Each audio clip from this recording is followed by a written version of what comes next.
Hello, welcome back. You're joining me for chapter 14 of James and the Giant Peach. And if you're following along, chapter 14 in your book is on page 43. We're off, someone was shouting. We're off at last. James woke up with a jump and looked about him.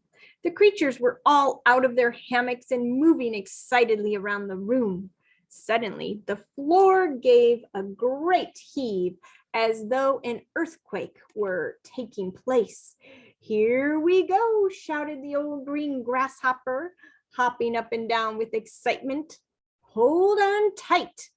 What's happening? Cried James, leaping out of his hammock. What's going on? The ladybug, who was obviously a kind and gentle creature, came over and stood beside him. In case you don't know, she said, we are about to depart forever from the top of this ghastly hill that we've all been living on for so long.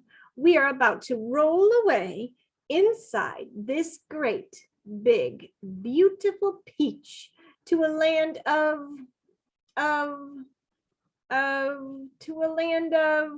what? Asked James. Never you mind, said the ladybug, but nothing could be worse than this desolate hilltop and those two repulsive aunts of yours. And here's this artist's illustration of the ladybug. Hear, hear, they all shouted. Hear, hear. You may not have noticed it, the ladybug went on, but the whole garden, even before it reaches the steep edge of the hill, happens to be on a steep slope.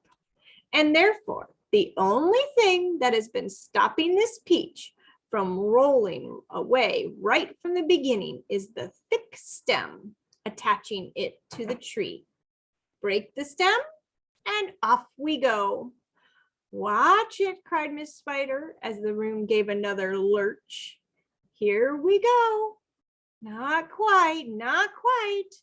At this moment, continued the ladybug, our centipede, who has a pair of jaws as sharp as razors, is up there on top of the peach, nibbling away at that stem. In fact, he must be nearly through it, as you can tell from the way we're lurching about. Would you like me to take you under my wings so that you won't fall over when we start rolling? That's very kind of you, said James, but I think I'll be all right. Just then, the centipede stuck his grinning face over a hole in the ceiling and shouted, I've done it! We're off! We're off, the others cried. We're off! The journey begins, shouted the centipede. And who knows where it will end, muttered the earthworm. And if you have anything to do with it, it can only mean trouble. Nonsense, said the ladybug. We are now about to visit the most marvelous places and see the most wonderful things. Isn't that so, centipede?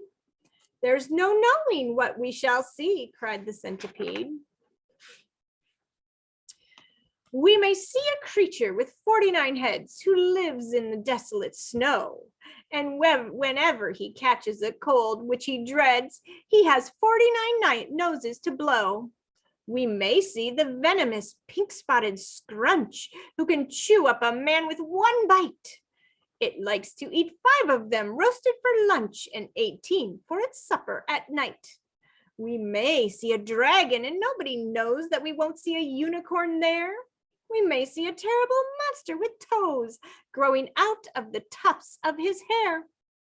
We may see the sweet little bitty bright hen, so playful, so kind and well-bred, and such beautiful eggs, you just boil them and then they explode and they blow off your head.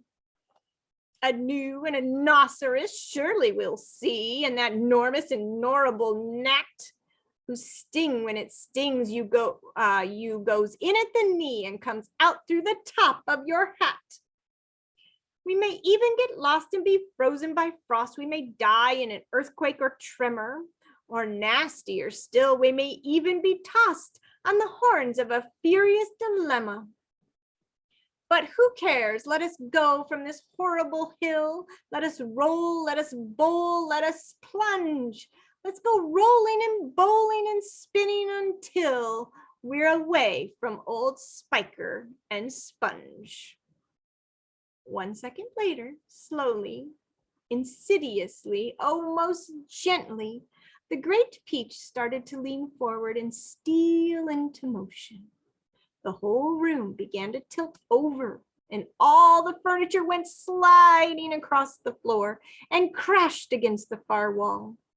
So did James, and the ladybug, and the old green grasshopper, and Miss Spider, and the earthworm, also the centipede, who had just come slithering quickly down the wall. And that is the end of chapter 14.